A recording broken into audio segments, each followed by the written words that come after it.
नमस्कार, बहुत स्वागत आप सभी का। आप देख रहे हैं कहानी कुर्सी की का ये स्पेशल एपिसोड सीधे पार्लियामेंट हाउस के बाहर विजय चौक से। और आज के इस प्रोग्राम में दोस्तों पार्लियामेंट के अंदर तो जो कुछ आज हुआ बहुत ज्यादा कुछ वैसे हुआ नहीं, उसकी चर्चा हम लोग करेंगे। लेकिन आप एक इत्तेफाक देखिए कि लोकसभा का चुनाव हुआ, उसके बाद मोदी की सीटें डाउन हुई। हाउस का जो पहला सत्र था पार्लियामेंट का, उसमें राहुल गांधी, कांग्रेस पार्टी सब कितने ऊर्जावान आपको दिखाई दे रहे थे। सबने अपनी स्पीचेस में कहा हमने नरेंद्र मोदी को डाउन कर दिया, नरेंद्र मोदी का गुब्बारा फूट गया है। अब सारी बातें, तमाम बातें हुई। उसके बाद से जो चुनाव हुए, हरियाणा का चुनाव पहले और उसके बाद अभी महाराष्ट्र के नतीजे आए परसों, उसके बाद ये वाला पार्लियामेंट सेशन। अब बीजेपी वाले भी हिसाब बराबर करेंगे ना, तो वो इसकी हम लोग आज बात करेंगे। आज प्रधानमंत्री जब वो हर सत्र की शुरुआत से पहले आते हैं, मीडिया से बात करते हैं, तो पिछली बार भी उन्होंने ये कहा था कि भाई हाउस को आप लोग चलने दीजिए, कम से कम जो नए लोग आए हैं उनको मौका दीजिए। आज उन्होंने उस बात को फिर दोहराया और कहा कि कुछ लोगों ने जो है उद्दंड लोगों की मदद से हाउस को अपने कब्जे में करने की कोशिश कर रखी है और इस बार भी वो प्रयास करेंगे। इसमें सबसे ज्यादा नुकसान देश का तो होता ही है, उन नौजवानों का होता है, नए पार्लियामेंटेरियंस का होता है। पहली बार चुन के आते हैं, उनके पास नए आइडियाज होते हैं, कुछ नई बात कहना चाहते हैं वो, और उन सबसे हम लोगों को सीखने का मौका मिल सकता है। उनको तो कम से कम मौका दें उन्होंने। लेकिन विपक्ष में भी दो खेमे बताया। कहा एक वर्ग है जो अच्छा काम करना चाहता है और वो हाउस में भी वैसा बर्ताव नहीं करता जैसे कुछ और लोग करते हैं। उनका निशाना जो आमतौर पर आपने कांग्रेस पार्टी का रवैया देखा है या तृणमूल कांग्रेस का, आम आदमी पार्टी का, ऐसे लोगों की तरफ था। और दूसरी ओर ऐसे विपक्ष के नेता हैं जिन्होंने ऑब्वियसली साथ तो नहीं दिया सरकार का, लेकिन ऐसा कोई घमासान उनके और के बीच, सरकार के बीच में नहीं चलता। एक बात तो ये, नरेंद्र मोदी 4 जून के बाद से कितना रिकवर कर चुके हैं अब इलेक्टोरली या पॉलिटिकली, या कोई उनको डेंट लगा ही नहीं था जो कुछ 4 जून को नतीजों में सामने आया था लोकसभा के। वो एक बार हो जाने वाली कोई अपवाद स्वरूप कोई घटना थी और आज उनका ग्राफ वहीं खड़ा है जहां वो 4 जून 2024 से पहले थे, यानी पिछला चुनाव जीतने के बाद, या उससे और ज्यादा मजबूत हो गए हरियाणा और महाराष्ट्र के चुनावों को जीतने के बाद। और खास तौर पर जो हिंदू एकता का उनका जो मंत्र था और उसको जो कामयाबी मिली उसके बाद से। दूसरी ओर राहुल गांधी हैं। कुछ डेटा चल रहा है कि राहुल गांधी कितने चुनाव हार चुके हैं पिछले कुछ वर्षों में। जैसे आप अगर पिछले 2019 के इलेक्शन से ही देख लें आप, तो 2 लोकसभा इलेक्शन और इसके अलावा 23 या 26 विधानसभा के चुनाव कांग्रेस पार्टी हार चुकी है। कांग्रेस पार्टी से जुड़े हुए या कांग्रेस पार्टी को करीब से देखने वाले लोग अब ये सवाल उठाने लगे हैं कि इसकी जिम्मेदारी किसके ऊपर है। राहुल गांधी ने कहा था कि भाई अब गांधी परिवार का कोई व्यक्ति जो है कांग्रेस पार्टी का अध्यक्ष नहीं होगा, नहीं है, उसके बावजूद ये हो रहा है। तो अब फिर वो बात होने लगी, या तो गांधी परिवार खुद कमान अपने हाथ में ले ले या फिर किसी ऐसे व्यक्ति को कमान सौंपे जो अब फैसले खुद वाकई में ले पाए। मतलब खड़गे साहब शायद वो काम नहीं कर पा रहे हैं, इसकी बात भी हम लोग करेंगे। आपको मेहमानों से मिलवा देता हूं। हर्षवर्धन त्रिपाठी जी हमारे साथ हैं, स्वागत हर्षवर्धन जी आपका। विजय त्रिवेदी जी आ चुके हैं मंच पर हमारे, स्वागत सर आपका। समीर चौगांवकर साहब हमारे साथ हैं और हमारे पॉलिटिकल एडिटर देवेंद्र पराशर भी हमारे साथ हैं। ये कितने उजले उजले लग रहे हैं सब, आज धूप चेहरे पर पड़ रही है सबके। हाँ, और बाहर से जब प्रोग्राम करते हैं तो वैसे बात तो कुछ अलग होती है, गर्मी नहीं है लेकिन इस बार अलग होती है। समीर जी भी इसमें राजनीति की हवा ताजा आ रही है ना यहाँ पर। राजनीति की हवा बहुत ताजा आ रही है। हालांकि हाउस में आज देखिए कुछ ऐसा हुआ नहीं बहुत ज्यादा, थोड़ा बहुत अभी शुरू ही हुआ था। विपक्ष की तरफ से नारेबाजी वगैरह होती, उससे पहले हाउस अर्जन कर दिया गया है परसों के लिए। लेकिन देवेंद्र अभी बता देंगे आपको क्या स्ट्रेटेजी है पहले सरकार की और फिर विपक्ष की इस सत्र के अंदर। कौन से महत्वपूर्ण काम सरकार कराना चाहती है, कौन सी बातें हैं जो कि जिन बातों पर विपक्ष हंगामा कर सकता है। सौरभ, एजेंडा पे आने से पहले एक चीज जो आपने कहा कि कुछ खास नहीं हुआ, जो नहीं हुआ उस पर चर्चा करना बड़ा दिलचस्प रहेगा इस लिहाज से कि आज संसद के शीतकालीन सत्र का सौरभ पहला दिन, नेता प्रतिपक्ष के तौर पे क्या नेता प्रतिपक्ष को हाउस में नहीं होना चाहिए था? ऐसा बहुत ही रेयर केस होगा कि देश में रहते हुए संसद का सत्र हो और उसमें नेता प्रतिपक्ष सत्र के पहले दिन ही गैर हाजिर रहे। और इसको लेकर सवाल विपक्ष के कई सांसद भी जब उनसे पूछा जा रहा था तो बड़ी विचित्र स्थिति में थे कि हाँ इस पे हम क्या ही बोलें। तो आप कैसे लीड करोगे अगर हाउस में आपके फर्स्ट डे इस प्रकार की गैर हाजिरी होती है? दूसरी तरफ हमेशा देखते हैं कि पहले दिन जब प्रधानमंत्री आते हैं तो किस प्रकार से एक मैसेज भी दे देते हैं, और आज उन्होंने मैसेज दिया कि जो 80 से 90 बार चुनाव हार चुके हैं वो भी संसद की कार्रवाई को बाधित करते हैं। सीधे सीधे इशारा समझा जा सकता है कि किसके तरफ था। तो ये तो रहा विपक्ष और सत्ता पक्ष के बीच सीरियसनेस को लेकर। दूसरी तरफ एजेंडा की अगर बात करें तो कल जो ऑल पार्टी मीटिंग हुई थी, उस ऑल पार्टी मीटिंग में अडानी सहित, अडानी मणिपुर, महंगाई ये जो सारे इश्यूज होते हैं या फिर आतंकी हमला, इस सारे इश्यूज को लेके विपक्ष अपनी बात कह रहा था और सत्ता पक्ष के द्वारा कहा गया कि हर एक मसले पे सरकार चर्चा को तैयार, बिजनेस एडवाइजरी कमेटी में बस इशू तय हो जाए। ऐसा ना हो कि आप सिर्फ बाधित करने के लिए उस इशू को खड़ा करें। बिजनेस एडवाइजरी कमेटी यानी कि सत्र के दरमियान किस दिन कौन सी कार्रवाई लेनी है, उसके पहले बिजनेस एडवाइजरी कमेटी की बैठक होती है, इसमें सभी दलों के सांसद होते हैं, उसमें तय कर लिया जाए कि कौन सा इशू किस दिन आएगा। सरकार की यह कोशिश है कि एक राष्ट्र एक चुनाव हो या वक्फ संशोधन जैसे हो, इस सत्र में ही उसे पास करा लिए जाएं। और जैसा कि आपने कहा कि हरियाणा महाराष्ट्र जैसे चुनाव में जीत के बाद क्योंकि विपक्ष का मोराल डाउन है और सत्ता पक्ष बहुत ज्यादा मोराल के साथ है, तो उनकी ये कोशिश रहेगी कि इस सत्र में बहुत आसानी के साथ इसे पास कराएं। आज स्पीकर से हालांकि जो पार्लियामेंट्री कमेटी है उसके जो विपक्षी सांसद हैं वक्फ संशोधन को लेके, वो स्पीकर से मिले थे और उनका ये कहना था कि क्योंकि सत्र के पहले सप्ताह के आखिरी दिन उस रिपोर्ट को पेश करना है, तो उसमें वो चाहते हैं कि समय का और इजाफा किया जाए, कम से कम 10 से 15 दिन और दिया जाए। बहुत सारे लोगों के नाम बताए गए कि ये भी कमेटी के सामने आते हैं, जिनमें एक दिलचस्प नाम था मीरवाइज का भी। उन्होंने भी रिक्वेस्ट किया है कि मीरवाइज उमर फारूक कश्मीर वाले, बिल्कुल। अच्छा। और उन्होंने रिक्वेस्ट किया है कि मैं भी आना चाहता हूं। लखनऊ के कुश्तिया संगठन है, उन्होंने रिक्वेस्ट किया है। तो इन सबका हवाला देते हुए स्पीकर से मांग की गई है विपक्षी सांसदों द्वारा जो कि कमेटी में मौजूद हैं कि समय सीमा और बढ़ा दी जाए, अभी रिपोर्ट ना दिया जाए। सरकार लेकिन इस सत्र में वक्फ पास कराना चाहती है बिल। सरकार अपने तरफ से एकदम तैयारी में है कि इस सत्र में ही वक्फ संशोधन से संबंधित बिल को पास करा देना है और उसके लिए कितना एक्सटेंसिव काम किया गया है। कमेटी ने पूरे देश में भ्रमण किया है और उसके बाद एक एक्सटेंसिव रिपोर्ट तैयार की गई है। तो सरकार ये चाहती है कि इसी सत्र में इसे पास कराया जाए। इस पर हम लोग आगे प्रोग्राम के अगले हिस्सों में बात करेंगे वक्त पर थोड़ा डिटेल में और। लेकिन आइए जरा बात करते हैं Rahul Gandhi, Narendra Modi. Leader opposition house में नहीं थे, देवेंद्र ने आपको बताया, विचित्र सी बात है सही में। लेकिन 4 जून के बाद से दोनों नेताओं का टेम्पो, दोनों नेताओं का ग्राफ कितना ऊपर गया, कितना नीचे गया। जैसा मैं आपसे कह रहा था, जो अभी इससे पहले जो सत्र हुआ था उसमें राहुल गांधी की आप जरा बॉडी लैंग्वेज को देखिए हर्षवर्धन जी, क्या जोरदार थी। मतलब ऐसा लग रहा था जैसे प्रधानमंत्री ही बन गए हों वो। मतलब कुर्सी नेता विपक्ष की थी लेकिन तेवर प्रधानमंत्री वाले ही दिखाई दे रहे थे। प्रधानमंत्री इतना डाउन हो गए, उतना डाउन हो गए, कॉन्फिडेंस हिल गया है, सारी बातें वो कह रहे थे। अब उसके बाद से 2 चुनाव, हरियाणा और महाराष्ट्र, आप कहेंगे झारखंड, उसकी भी बात करेंगे, लेकिन इन दोनों चुनाव का मैसेज जरा बड़ा है, इसलिए हम इन दोनों की बात कर रहे हैं। कहां खड़े हैं राहुल गांधी और नरेंद्र मोदी? देखिए, एक तो सबसे पहले जो अभी देवेंद्र ने बताया ना कि नेता प्रतिपक्ष सदन में नहीं है, और इससे ज्यादा अगंभीर, इससे ज्यादा अस्थिर, इससे ज्यादा राजनीति से विमुख, यानी राजनीति जिधर है उसकी तरफ पीठ करके राहुल गांधी खड़े हुए हैं। ऐसे व्यक्ति को क्या भारतीय राजनीति में होना चाहिए या नहीं होना चाहिए, इस पर चर्चा होनी चाहिए।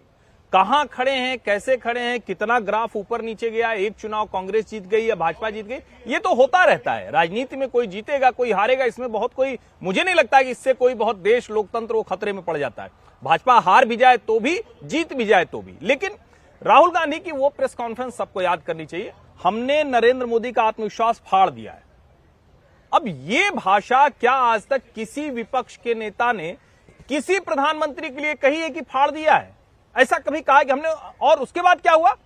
प्रधानमंत्री का काफिला जा रहा था, बनारस में किसी ने कोई जूता चप्पल कुछ उछाल दिया, और लोकतंत्र में इस तरह के प्रतीकात्मक विरोध होते रहे, लेकिन उसको इतना बड़ा बना दिया जैसे पूरा बनारस, पूरा उत्तर प्रदेश और पूरा देश और नरेंद्र मोदी या भारतीय जनता पार्टी के खिलाफ हो गया। हरियाणा में वो जलेबी की फैक्ट्री जब लगवा रहे थे तब भी शायद उनका आत्मविश्वास बहुत ज्यादा था, लेकिन जमीन की जानकारी कतई नहीं थी। और आज सचमुच ये देश जानना चाहेगा कि राहुल गांधी हैं कहां। मतलब कौन सा ऐसा बड़ा काम है आज के दिन पर, ऐसा कौन सा बड़ा काम है? अभी विजय जी ने कहा कि यहां थोड़ा अच्छी हवा आ रही है, बढ़िया हवा आ रही है, ताजी। तो राहुल गांधी किस कमरे में बंद हो गए हैं कि आज की जो हवा राजनीति की चल रही है उससे बचना चाहते हैं? और महाराष्ट्र के जो परिणाम आए हैं फ्रॉम 1962 टू टिल डेट, किसी पार्टी या किसी प्री पोल अलायंस को इतने नंबर नहीं मिले हैं जो मिले। इसका मतलब यह हुआ कि 240 पे जो भारतीय जनता पार्टी थी उसकी अपनी कमियां थी। 400 पार का नारा हो सकता है अतिरेकी था, लेकिन नरेंद्र मोदी, भारतीय जनता पार्टी में जो जनता का भरोसा है वो जस का तस है। नहीं तो प्री 4 जून 2024 उसी स्तर पर है नरेंद्र मोदी आज भी? नहीं, उससे बेहतर है, क्योंकि 4 जून 2024 ने एक कहीं न कहीं निराशा तो भाजपा के कार्यकर्ताओं में लाई थी। खुद उनके, जिसको कहते हैं ना, कई बार हम लोग भी बॉडी लैंग्वेज पढ़ते हैं और कहते हैं ना कि आप बहुत किसी चीज के बहुत ज्यादा जानकार हो या ना हो, लेकिन जब आपको सामान्य भाव भंगिमा दिखती है तो उस पर तो आप टिप्पणी करते ही करते हैं। और जब आप चुनाव हारे हुए देखते हैं तो आपके मन में भी आ जाता है। जैसे उस दिन मुझे याद है कि हम लोग ये भी डिबेट कर रहे थे कि अच्छा आज पीएम आएंगे या नहीं आएंगे भाजपा कार्यालय, कितने बजे आएंगे, अच्छा किसकी बात हो रही, मतलब ये सारे सवाल खड़े होने लगते हैं। मुझे लगता है उन सब का जवाब हरियाणा और महाराष्ट्र के बाद मिला। और फिर ये समझिए झारखंड में भारतीय जनता पार्टी को जीत नहीं मिली है, लेकिन इसका मतलब ये नहीं हुआ कि हम कहें कि लोकतंत्र इसके आधार पर मजबूत हुआ या कमजोर हुआ। लोकतंत्र अपनी गति से चलता है, जनता तय करती है। नेता जो भरोसा जोड़ पाएगा, जो जनता के साथ जुड़ेगा, वो आगे बढ़ेगा। राहुल गांधी बहुत पीछे छूट गए। अच्छा, इसकी भी बात हम लोगों को करनी चाहिए विजय जी। जैसा उन्होंने ठीक कहा, हम लोग ये बहस कर रहे थे कि प्रधानमंत्री आएंगे शाम को या नहीं आएंगे 4 जून के नतीजों के बाद। वो आए और उन्होंने फिर उतना ही उत्साह भरने की कार्यकर्ताओं में कोशिश करी कि भाई आप ये देखें कि इतिहास रचा गया, तीसरी बार हम लोग सत्ता में आए हैं। और वो बात सही भी थी। लेकिन जो रिकवरी बीजेपी ने की है, आज कितना महीना, 5 महीने हुए ना पूरे 4 जून के बाद से आप लगाने तो 5-5.5 महीने। उसमें पहले हरियाणा का इलेक्शन जो आपको कोई नहीं मान रहा था कि आप जीत सकते हैं, उसके बाद महाराष्ट्र का इलेक्शन जो आप टफ है और ऐसा जीतेंगे इसकी किसी ने प्रेडिक्शन नहीं की थी। ये दोनों काम करना 4-5 महीनों के अंदर एक पार्टी जो चुनाव जीतने के बाद भी लग रहा था डिप्रेशन में चली गई है, उसने किया है। ये जो रिकवरी हुई है ये कैसी हुई? देखिए, एक तो बात मैं हर जी की इस बात से सहमत हूँ कि लोकतंत्र जो है ना, चुनावों के किसी भी पार्टी के चुनाव हारने जीतने से तय नहीं होता। जनता उसमें हिस्सेदारी ले रही है, यही हमारे लोकतंत्र के मजबूत होने की निशानी है। अब वो चाहे महाराष्ट्र जीते, चाहे हरियाणा जीते या झारखंड हारे, कोई फर्क नहीं पड़ रहा होता। लेकिन इन चुनावों को, महाराष्ट्र के चुनाव को खासतौर से मैं केवल भारतीय जनता पार्टी की जीत के तौर पर नहीं देखता, उसे बाउंस बैक इलेक्शन की तरह से देखता हूँ। और बाउंस बैक का मतलब होता है कि आप कहीं पीछे हो गए थे, उससे डबल ताकत है। बाउंस बैक करने के लिए आपको दुगनी ताकत चाहिए होती है जीतने के लिए। एक अलग तरीके का कॉन्फिडेंस चाहिए होता है, एक अलग तरीके की वो होनी चाहिए, विल पावर होनी चाहिए। वो इस चुनाव में दिखाई दे रही है। और खासतौर से महाराष्ट्र का चुनाव इसलिए महत्वपूर्ण है बाउंस बैक के साथ साथ कि वो इंडिया ब्लॉक के जो नैरेटिव था उसका स्टेट था, जहां पर विदर्भ में, मराठवाड़ा में जातियों को लेकर, मराठा आरक्षण को लेकर वो सब मुद्दे फेवरेबल थे इंडिया ब्लॉक के लिए। मुझसे किसी ने कहा तो कांग्रेस का इलेक्शन था दरअसल। और उसमें लोकसभा को यदि जोड़ लें तो वो 157 सीट पर ऑलरेडी थे लीड पर। तो एक तो उनको तो सस्टेन ही करना था, खाली 157 पर आ जाते तो भी जीत जाते। और यहां उन्होंने इस चुनाव को लड़ा और बाउंस बैक किया। तो बाउंस बैक करना मैं समझता हूं ज्यादा बड़ी जीत के तौर पर मैं देखता हूं। और फिर जो नतीजे आए वो तो बाउंस बैक से भी बहुत आगे निकल गई है। ऐसे वो जब आपने कई बार देखा होगा 100 मीटर की रेस में जो भाग रहे होते हैं तो फर्स्ट वाला उससे भी 50 मीटर आगे चला जाता है। हाँ। तो ये वैसा है कि जिससे भी आप 50 मीटर आगे चले गए हैं। एक चीज संसद पर मैं जरूर कहना चाहता हूं कि मेरा अनुभव ये रहा, करीब करीब 30 साल हो गए, 35 साल हो गए संसद देखते हुए। प्रतिपक्ष के नेता और प्रधानमंत्री में, मतलब विपक्ष के नेता और प्रधानमंत्री में क्या फर्क होता है? प्रधानमंत्री की जिम्मेदारी होती है कि वो सदन में रहे, मतलब जब भी सदन चले, ठीक है। और विपक्ष के नेता की जरूरत होती है कि उसको रहना ही चाहिए। मतलब मेरा अनुभव ये रहा कि विपक्ष का नेता जो रहता है वो सदन की कार्रवाई तो 11 बजे शुरू होती है, लेकिन विपक्ष के नेता का दफ्तर 9 बजे शुरू होता है और शाम को 6 बजे खत्म होती है पार्लियामेंट की कार्रवाई। नॉर्मली वो 9 बजे तक रहता है, क्योंकि सुबह 9 बजे आके 11 बजे तक सभी विपक्ष। राहुल जी को सोने देंगे या नहीं सोने? नहीं, मैं अनुभव जो नॉर्मली ऐसा होता है तो वो 9 से 11 में उस दिन का सेशन की कार्रवाई कैसे होगी, क्या चलेगा, क्या एक्शन लेंगे, क्या सरकार को घेरना है, कौन से, वो सारे 9 से 11 के बीच में तय होते हैं। तो राहुल गांधी का अनुपस्थित रहना क्या बता रहा है उनके बारे में? ये तो वो खुद तय करें, मतलब विपक्ष के नेता के तौर पर। और फिर जो नॉन सीरियसनेस कह सकते हैं इसको। और प्रधानमंत्री जी ने जो बात कही कि नए सांसदों का भी नुकसान होता है, तो अभी तो पार्टी के एक नई सांसद इस सेशन में आने वाली है, प्रियंका जी। हाँ। तो प्रियंका जी के लिए ये बड़ा मौका है। तो कम से कम कांग्रेस नहीं, वो तो अभी नहीं आएंगे ना, क्योंकि उनको तो अभी शपथ लेनी है, सब कुछ करना है। लेकिन प्रियंका जी को कैसा मौका मिले, उनका भी आज मतलब हो सकती थी ना, हो सकता था, वो आती तो कर लेती। लेकिन प्रियंका जी के लिए ये सेशन बहुत इंपॉर्टेंट है कि वो अपनी प्रेजेंस पार्लियामेंट में दिखाएं। तो कम से कम कांग्रेस उनका तो ध्यान रख ले अपनी नेता का। प्रियंका जी पे एक बात कह दूं, मैं सोशल मीडिया पर कुछ लोगों के कमेंट पढ़ रहा था और एक उसमें से मुझे ऐसा हैंडल दिखा जो मतलब बिल्कुल कांग्रेस के लिए ही आप कह लीजिए बात करता है। और वो प्रियंका गांधी के 4 जून को नतीजे आने के बाद जो उनका बात करने का तरीका था, या जिस वो प्रसन्न थी, ऑब्वियसली वो पहली बार चुनाव जीती थी, उनका कहना यह था कि भाई प्रियंका जी इतनी खुश दिखाई दे रही थी जैसे झारखंड महाराष्ट्र सब जीत गए हो। अगर कोई पार्टी का इतना बड़ा, जीत है, तो लेकिन होती कोई है। इतना का कहना था कांग्रेस समर्थक का कि भाई कोई इतनी बड़ी हार किसी की हुई हो, आप खत्म हो गए महाराष्ट्र के अंदर, और पार्टी का इतना सीनियर लीडर जो है वो इतने खुश दिखाई दे रहे थे जैसे कोई फर्क ही नहीं पड़ता। अच्छा, उन्होंने महाराष्ट्र पर कहा भी है कि हार जीत तो राहुल जी को आपने देखा उस चुनाव के बाद तो वो दिखे नहीं, अभी तो नजर ही नहीं आया वो। हाँ, जबकि मैं इसमें बस एक एक बात ट्वीट और कर जोड़ दूं, दिया। प्रियंका जी ने कहा हार जीत लगी रहती है। नहीं, हर जीत तो ठीक है, लगी रहती है। मैं कहता हूं कि प्रधानमंत्री जी का जिक्र आप बार बार करते हैं। कोई भी नेता चुनाव जीतने के बाद यदि अपने कार्यकर्ताओं से मिलता है तो कोई बड़ी बात नहीं होती है ना, मतलब वो एक उत्साह होता ही है। लेकिन प्रधानमंत्री को आप देखो, 240 जब सीट आई तब भी वो पार्टी ऑफिस में आए थे। वो फेस करना बहुत मुश्किल काम होता है, लेकिन वो उसी तरह से आए। जब हमारा मिशन चंद्रयान मिशन फेल हो जाता है तो वो इसरो के ऑफिस में होते हैं। जब हम वर्ल्ड कप हार जाते हैं तो वो ग्रीन रूम में होते हैं। तो हारने के वक्त आपको सबसे ज्यादा संबल अपने नेता से मिलता है। तो जब ये महाराष्ट्र के चुनाव आप हारते हैं, हरियाणा के चुनाव आप हारते हैं, तो पोस्ट पर ये लिखना कि अप्रत्याशित नतीजे हैं, उसकी बजाय अपने कार्यकर्ताओं को संबल देने के लिए, ये कहने के लिए जो प्रियंका जी कहती है हार जीत लगी रहती है, वो अपने कार्यकर्ता को कहे राहुल जी कि भाई हार जीत लगी रहती है, हम फिर लड़ेंगे। नहीं, वो कह रहे हैं हम समीक्षा करेंगे, और उससे पहले कहते हैं प्रेस कॉन्फ्रेंस करके कि ये तो मैंडेट चुराया हुआ मैंडेट है, ऐसा नहीं हो तो सकता। ठीक है, ये मैं आपको आप जोड़ डिनायल मोड में है सर। नहीं, डिनायल मोड ये डिनायल मोड ही तो है। आप मानने को तैयार नहीं है कि जनता ने आपको नहीं चुना है। आपने कहा 2019 से अभी तक 25वां मौका था ये हार का उनका। 25-26 लेकिन चुनाव जब हारे। से राहुल जी नेतृत्व में आए हैं, ये 89th मौका है उनको मंथन करने का अपनी हार पर। मैं उनके हार पर नहीं कह रहा, मैं कह रहा हूँ उनको ये 89वां मौका जनता ने तो दिया है 89 चुनाव हारे, इस बीच में टाइम नहीं मिला उनको मंथन करने मुझे का? पता नहीं, मैं ये कह रहा हूँ ये मौका जो है। सही देखिए जी। सर, कांग्रेस कितने गंभीरता से लेती है अपने हार को, महाराष्ट्र की हार को कितने गंभीरता से लिया है। महाराष्ट्र के कांग्रेस के सांसद है, वो कल दिल्ली रात को आए और उन्होंने कांग्रेस के एक बड़े नेता को फोन किया महाराष्ट्र की हार पर कि ये बहुत बुरा, मतलब अपनी पीड़ा बता रहे थे कि हमने लोकसभा में इतना 13 सीटें इतना परफॉर्म किया, लेकिन इस बार तो ऐसी स्थिति कि विपक्ष का नेता बनने लायक हमको सीटें नहीं मिली है, तो बहुत मतलब जनता का मूड नहीं भाप पा रहे। जिस बड़े नेता को फोन किया उन्होंने बहुत सहजता से कहा कि अरे इसको क्यों इतना आप टेंशन ले रहे हो, सेंटर में भी तो हम 10 साल विपक्ष का नेता नहीं मिला था हमको 2014 और 2019 में, तो अब हमको मिला है ना 10 साल के बाद विपक्ष का नेता।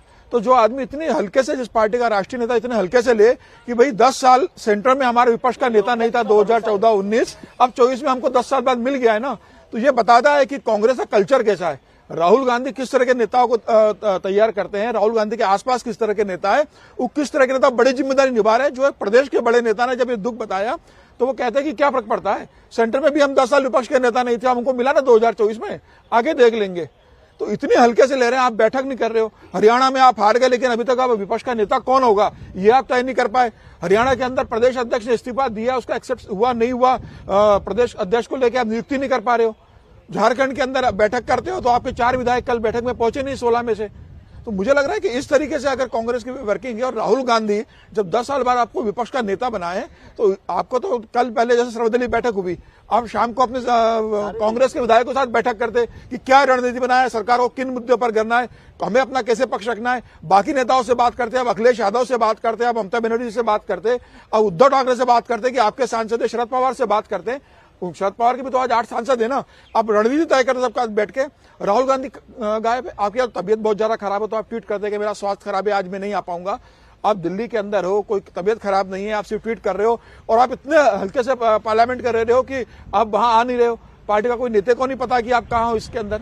ये बताता है कि राहुल गांधी राजनीति को कितना एक टाइम पास पॉलिटिशियन से कहते हैं कि इच्छा होगी तो मैं आ जाऊंगा, इच्छा होगी तो मैं नहीं आऊंगा, पार्टी को अपने हिसाब से चलने दो। फिर नेता भी वैसे ही करते हैं, नेता को देख के नेता सीखता है। 2014 के बाद भारतीय नरेंद्र मोदी और अमित शाह ने जिस तरीके से पार्टी के लिए काम किया है, संगठन और सरकार के लिए काम किया है, आज नेता भी 24 घंटे काम करते हैं उनको देख के, क्योंकि हमारा शीर्ष नेतृत्व काम कर रहा है। और राहुल गांधी अगर ऐसे काम करेंगे और ऐसा व्यवहार करेंगे तो आप क्या उम्मीद करोगे कि आपके सांसद वहां पर ज्यादा काम करता है हार के बाद। बिल्कुल भाई 240 आने के बाद क्या किया, हरियाणा में क्या किया, संघ महाराष्ट्र में क्या किया, आपके बीच अगर कोई दूरी थी, सब लोग कह रहे हैं संघ ने इस बार बहुत महत्वपूर्ण योगदान दिया है, उसको आपने दूर किया है, सारी बातें हैं। नहीं, इस परिवार में ये काम नहीं करते, पार्टी से काम करवाते। न सोनिया गांधी ने किया, न कभी राजीव गांधी, सोनिया गांधी ने नहीं किया, राहुल गांधी ने भी काम नहीं किया। आप पार्टी के नेताओं से काम कराओ, ठीक है आपको काम करने की आदत नहीं 24 घंटे, आप पार्टी के नेताओं से तो काम करो, आप उनको लीड तो करो, आप बैठक तो करो। आज आपके 99 सांसद है अंदर, आपके नांदेड़ भी सीट आप जीत गए 1500 वोट से, प्रियंका गांधी जीत के आई है। आप सारे सांसदों को बुलाते, रात को नहीं बुला पा रहे, आप सुबह घर पे बुलाते, बैठक करते, विपक्ष के नेताओं से बात करते। ये राहुल गांधी का व्यवहार बताता है कि विपक्ष के नेता जरूर बन गए, वो पार्टी के अंदर भी उनका एक्सेप्टेंस नहीं है। विपक्ष के नेताओं की तो छोड़ दीजिए, क्या अखिलेश यादव राहुल गांधी की विपक्ष के नेता के रूप में मान करेंगे? क्या ममता बनर्जी इनको एक्सेप्ट करेगी या शरद पवार और उद्धव ठाकरे या बाकी जो है विपक्ष के नेता उनको मानेंगे? राहुल गांधी को इतना बड़ा पद मिला है, 5 साल आप बेहतर काम करो विपक्ष के नेता के रूप में, आपका क्या विजन है संसद में? आप बताओ, सार्थक चर्चा में हिस्सा लो, आप अच्छी स्पीच दो, आप विषय पे चर्चा नहीं करते, संसद को चलने ही नहीं देते। जो प्रधानमंत्री ने कहा कि हुड़दंगियों के हाथ में, तो ये कांग्रेस की हुड़दंगी है। नहीं, मैं कह रहा हूँ ये बहुत नाराज हो रहा है। ऐसा भी तो हो सकता है उन्होंने मैसेज कर दिया कि हाउस नहीं चलने देना, क्यों आना है, खत्म बात। ये भी तो उनकी स्ट्रेटेजी का हिस्सा हो सकता है ना।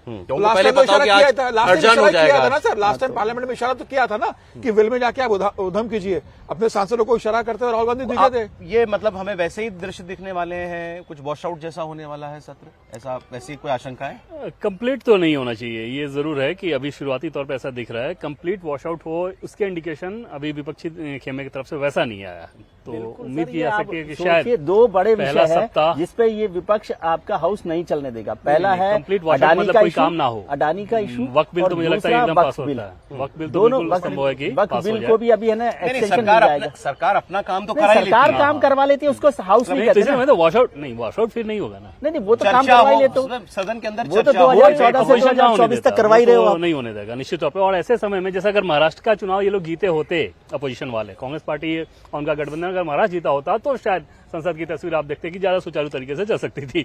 लेकिन ऐसे समय में जब आप बुरी तरह से हार हुई हो और पहले दिन ही नेता प्रतिपक्ष का इस प्रकार से गैर हाजिर होना, प्रियंका गांधी का नहीं होना, सोनिया गांधी की स्थिति समझी जा सकती है क्योंकि सेहत की समस्या उनको रहती है और ऐसे पॉल्यूशन में दिल्ली में उनका रहना मुश्किल होता है, तो कई बार वो शिमला चली जाती हैं। लेकिन कम से कम ये दोनों लोग तो आज होने चाहिए थे और उससे ये समझ में आता है कि कम से कम सत्र चलाने को लेके नॉन सीरियसनेस ज्यादा है और कोशिश यही होगी कि हंगामा करके अडानी का मुद्दा खासतौर पे उसको उठाते रहें या मणिपुर के मसले को उठाते रहें। लेकिन सत्ता पक्ष की तरफ से बहुत दिख रहा है क्लैरिटी कि हमें अपना जो एजेंडा करना है वो तो हम करेंगे। हमको पूरा करना है। वन नेशन वन इलेक्शन और वक्त, 2 मेन चीजें।